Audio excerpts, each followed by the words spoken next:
Big Apple's in big trouble. Let's talk about it.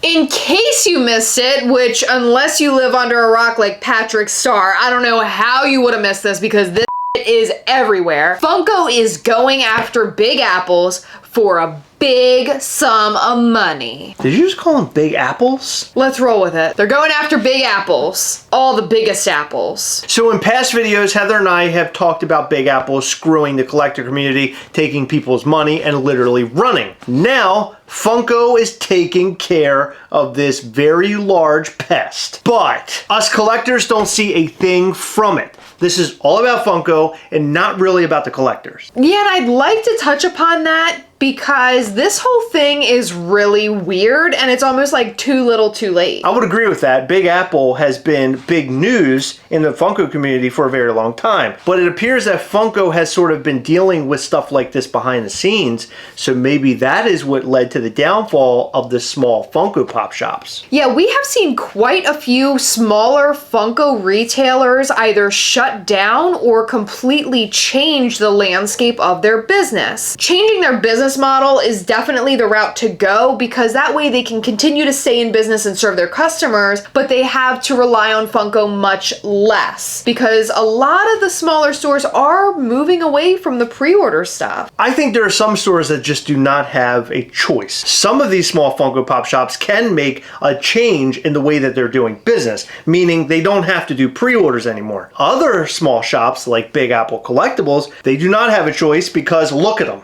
Well, yeah, that's because they didn't change anything and they ran their business into the ground. Exactly. They went bankrupt. Yeah, so let's take a look at this document that is floating all around the internet today. Basically, it's stating that Big Apple Collectibles is summoned to answer this complaint. And the complaint basically states that between March 1st of 2022 and August 1st of 2022, Funko sold and delivered products to Big Apple totaling $492,447.15, and they didn't pay Funko back. And not only that, Funko is also asking for interest from August 1st of 2022 until whenever they pay it, plus their own lawyer fees. So they're requesting that their lawyer is paid for because there's no reason that they should be having to hire a lawyer and spend tons of money on a lawyer when Big Apple agreed to pay them said amount. So Big Apple is in this pretty deep right now. Yes, they are. But really quick, let's rewind back to what has been happening with Big Apple. So we just did a very quick search and it looks like 3 months ago was when Big Apple was issuing those weird $1 refunds to people's accounts. Yeah. But then people weren't getting the money refunded like in their credit card or bank account or whatever. And then 2 months ago, Big Apple was sending out these shipping notifications,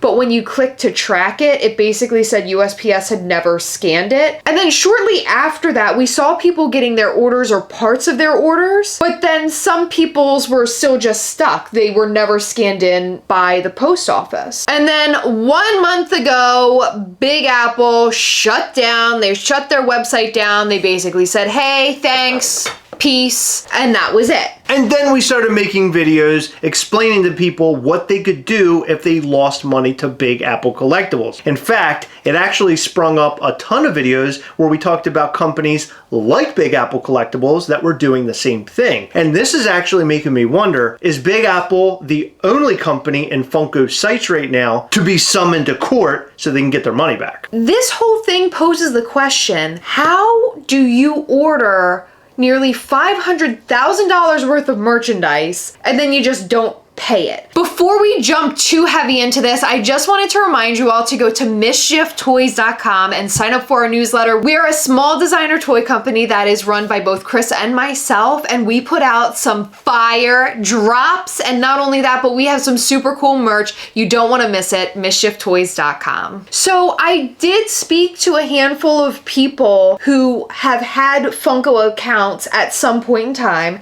and they did say that Funko does offer credit. Oh, okay. So I'm wondering if Big Apple Collectibles took that route. I mean, they had to have, right? That's what it sounds like to me. Yeah. Because they weren't delivering anything to anybody. People were literally waiting for Big Apple to ship their stuff for like 2 full years. Yeah, but here's the thing. Funko is claiming that they sent Big Apple $500,000 worth of product and they haven't received $500,000 in return. Exactly. So I don't understand what happened here. They have to have a huge pile of Funko products somewhere.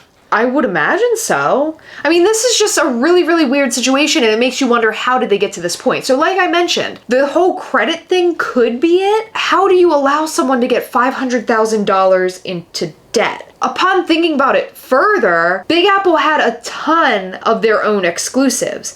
And how do you get an exclusive from Funko? Lots and lots of Funko sales at your store. Yeah, so essentially the old rule when Big Apple first came into the world, you had to spend $1 million with Funko in 1 calendar year to be able to get an exclusive Funko Pop. And more recently, that turned into $2 million a year. Oh my God. So $500,000 doesn't even sound that crazy in those terms. No, it really doesn't. And it seems to me like Funko would have every right to, I guess, be trustworthy of Big Apple because they were spending big bucks with Funko, which would be why they would allow them to default for so long. Right. Why would they expect Big Apple to default out of all these other companies? Big Apple has exclusives. They've been around for a long time. Obviously, they have sold a lot of Funko merchandise over the years. Is it possible that Big Apple has somehow faked it for all these years in terms of showing sale?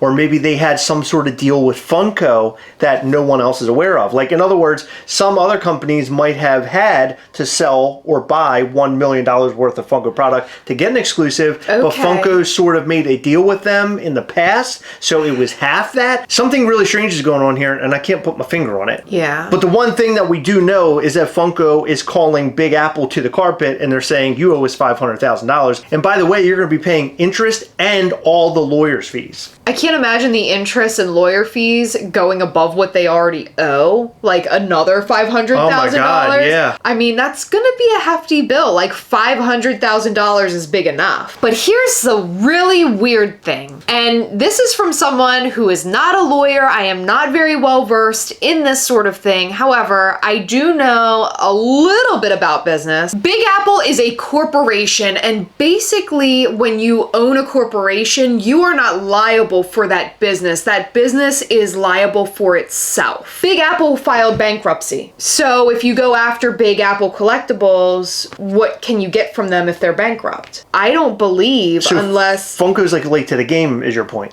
Well, yeah. They're very late to the game. If Big Apple owed them money between March and August of 2022, why are they just now coming after Big Apple as of May of this year? Yeah, so that is really weird because everybody and their brother knows that Big Apple filed for bankruptcy. What can Funko get out of this? Are they just going to take what they can get? Are they going to try to get them on a technicality thing and try to go after the owners? Oh, that's a good point. I don't know. I mean, we don't see any of that in this summons. We just see Big Apple Collectibles being sought after, not the people by name. Yeah, so this is really ballsy to go after a company that has filed bankruptcy, in my opinion. And we were reached out to by a friend that is a lawyer about this exact topic.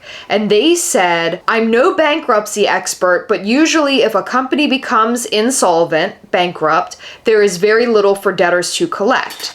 This isn't always the case, but can be. Because it appears they were an LLC, their members may be subject to liability here versus a corporation. Then they continued a bit and said, the owners are probably free, but they could face personal liability if they sign their own name on the contracts. If Funko doesn't have something where they think that they can actually get some sort of money, them spending as much as I know that they are spending on these lawyers is a silly move. I feel like in order for them to go after this company, because $500,000 to Funko is what? Right. Well, they know something obviously we don't. Yeah, I feel like they wouldn't go after Big Apple if there was no chance of them making that money back. So I feel like there's something there that Funko might have that leads them to believe that they can get that $500,000. Exactly. And is $500,000 from a bankrupt company worth the time, effort, and money, I guess is the really big question. Even if they can get the money, will they get all the money? Will it be pennies on the dollar?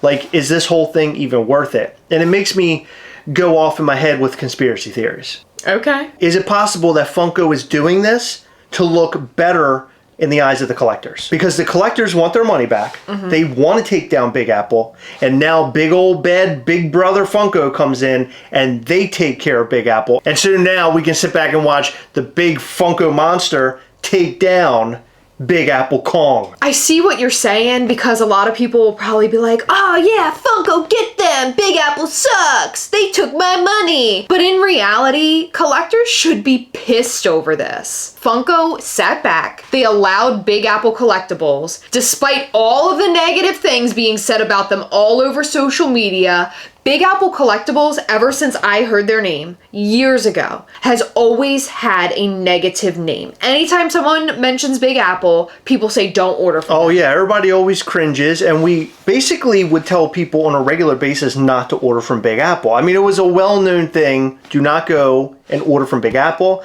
A lot of new collectors would jump into various Funko groups on Facebook asking, should I order from Big Apple? And that was a common joke for a while there. Yeah, everyone always said no. If they had such a negative name, that had to have gotten back to Funko. Like, Funko has to know that Big Apple's was like hard on the collectors. And Funko didn't take action until just recently. That's bullshit. In my opinion, if I were Funko and I saw that someone was using my products to mistreat their customers, I would say, peace, you don't get to order from us anymore. Yourself. But you're not a multi-million-dollar company, and you're not looking for money all the time, and that's what Funko is trying to do. They're a huge company. I understand that, but my point is, I don't see how Funko can be the noble ones here when they could have taken care of the Big Apple problem a long time ago. Right, I understand. And not only that, but like the fact that people were all over Big Apple Collectibles and saying like, don't order from them, don't order from them. But Big Apple somehow was like buying enough Funko product anyhow to meet those huge $1 and $2 million numbers to get their exclusives is wild to me. Like, how does a company have such a bad reputation where everybody's screaming, don't order from them, and they're selling so much that they're getting exclusives. Yeah, it's pretty insane actually. But this leads me to believe that maybe what you said earlier, that sounded a little bit crazy, I'm not gonna lie, about how maybe Big Apple and Funko had some sort of deal that nobody knew about, that might be more true than false. They were in bed together maybe. It's kind of weird. Don't do that. You're disgusting. So this whole story is really crazy. It is. I wonder what this whole court case will be like. I wonder if Funko will be able to get any money out of Big Apple. I wonder what the owners of Big Apple right now are thinking and what's going on for them. This is a crazy scenario. Did not expect for it to ever sort of go this route, because behind the scenes, we didn't know that Funko and Big Apple had some sort of money quandary. We're finding that out today. So now we know that Big Apple owes Funko a ton of money. Honestly, this is Funko making a big statement, I think. I think they're basically saying, like, if you try to steal from us and, you know, you don't pay us back, then we're coming after you. Whoa. Like, even though $500,000 to Funko probably really isn't all that much, they'll go after you. 500,000 is 500,000. I guess we'll find out more in the coming months about what happens with this. I would not be surprised, seriously, if this isn't turned into a documentary or some sort of film, because there's films out there about like cases like this all the time. And it would be so interesting to see what happened behind the scenes with Big Apple, like what was really going on behind the scenes, and then reaching up to the point we're at today, and then beyond where the court case actually takes place. Or Big Apple somehow finds a way to give them the $500,000 and just ends the whole thing. Who knows? I guess we'll find out soon, but we want to know what your thoughts are on Big Apple collectibles and more in the comment section down below. Do you think Funko will see that money? And do you see Funko as a hero for going after Big Apple collectibles? In every video, we like to shout out to some of our patrons from Patreon. In this video, we'd like to shout out to Noah Crisco, David Newman, John McCormick, DOE710, Douglas Hunt, Foster NW, Taylor Bain, Snaps by Reyes, Anita Atkinson Antonina, and Chris Grist. Thank you guys so much for your continued support. We appreciate all of our patrons. You guys rock. Thank you guys so much for staying until the very end of the video. We really appreciate your support. Remember to hit the subscribe button and the like button on your way out. And also check out our Patreon at patreon.com/Gastlecast. Remember, as always, we hunt together, yes. We'll catch you next time. Bye.